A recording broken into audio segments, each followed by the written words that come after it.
قمة الصداقة، قمة الوفاء، قمة الإخلاص. ثق بالله اللي يضيع صوتها يضيع حق الفقير.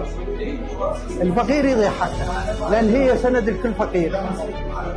وخدمة منطقتنا بما نتوقعه وقبل الانتخابات وخدماتها مستمرة.